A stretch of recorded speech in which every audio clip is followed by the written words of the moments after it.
नमस्कार दोस्तों, good evening friends. आज हेल्दी टॉक्स के इस एपिसोड में मैं आपसे बात करूंगा एक ऐसे विषय पर जिसको हम ब्रेन ट्यूमर के नाम से जानते हैं। आज मेरे साथ मिस्टर शफीक हेल्दी टॉक्स के, उन्होंने मेरे से स्पेशल आग्रह किया कि मैं इस टॉपिक पे आप लोग से बात करूं। इसलिए चुना ये टॉपिक आज कि आज विश्व ब्रेन ट्यूमर जागरूकता दिवस है। हर साल 8 जून को ये दिवस मनाया जाता है।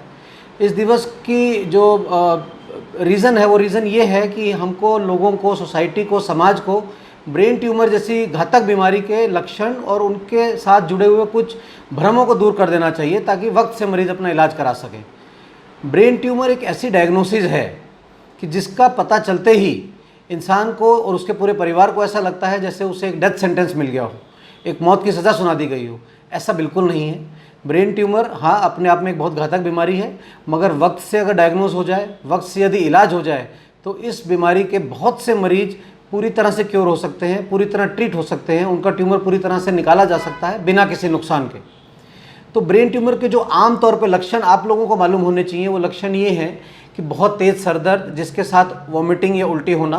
ख़ास तौर पे ब्रेन ट्यूमर का सर दर्द मॉर्निंग उठते ही होता है।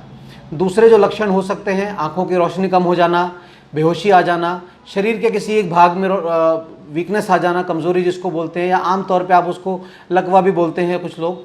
तो इस तरह के जो सिम्टम होते हैं, सुनाई देने की शक्ति कम हो जाना, कभी कभी पर्सनैलिटी में चेंज आ जाना, अचानक से मरीज़ की पर्सनैलिटी बदल गई, बहुत गुस्सा आने लगा है या कुछ वो बिना कॉन्टेक्स्ट की बातें करने लगा है।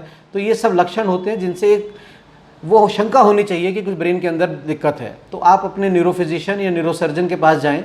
आज की तारीख में ब्रेन ट्यूमर बढ़ा नहीं है। जो लोग कहते हैं कि ट्यूमर और कैंसर बहुत बढ़ गए हैं, तो उनके बढ़ने का रीज़न है कि उनकी डायग्नोसिस होने लगी है, उनकी डिटेक्शन होने लगी है।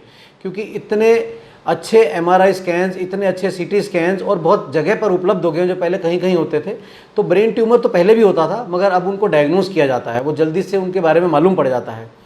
तो अगर ब्रेन ट्यूमर, भगवान नहीं करे, आपके किसी परिवार में किसी सदस्य को ब्रेन ट्यूमर डायग्नोस हो भी गया, तब भी इसमें घबराने की कोई ज़रूरत नहीं है। अपने न्यूरोसर्जन्स के पास मिलिए। आज की तारीख में मॉडर्न टेक्नोलॉजी के साथ ब्रेन ट्यूमर की सर्जरी बहुत सेफ़ हो गई है।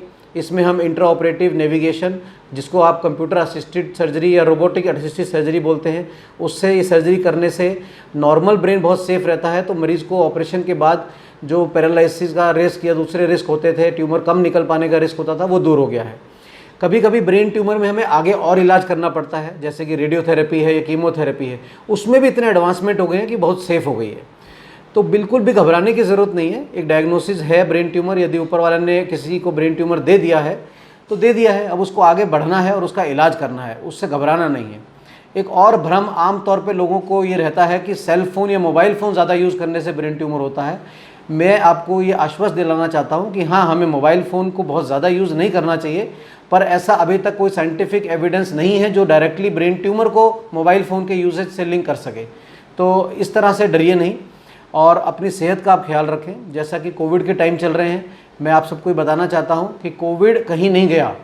जैसे हम बोलते हैं कि लॉकडाउन खुलने का हमें इंतज़ार है, तो कोविड को भी लॉकडाउन खुलने का इंतज़ार है। आप सब अपने आप को बचा के रखने का एक ही तरीका है, मास्क पहने, उचित दूरी बनाएं। अपने और अपने परिवार की सेहत के लिए हम खुद जिम्मेदार हैं, ना कि हमारी सरकार या हमारा समाज। तो ये जिम्मेदारी हमें उठाना है खुद के लिए, अपने परिवार के लिए। जहाँ तक ब्रेन ट्यूमर है तो इससे अवेयर रहिए, इसके लक्षणों को जानिए। ऐसा कोई लक्षण होने से तुरंत अपनी जांच कराएं और यदि ऐसी कोई डायग्नोसिस आ जाती है तो उसका इलाज करें। धन्यवाद।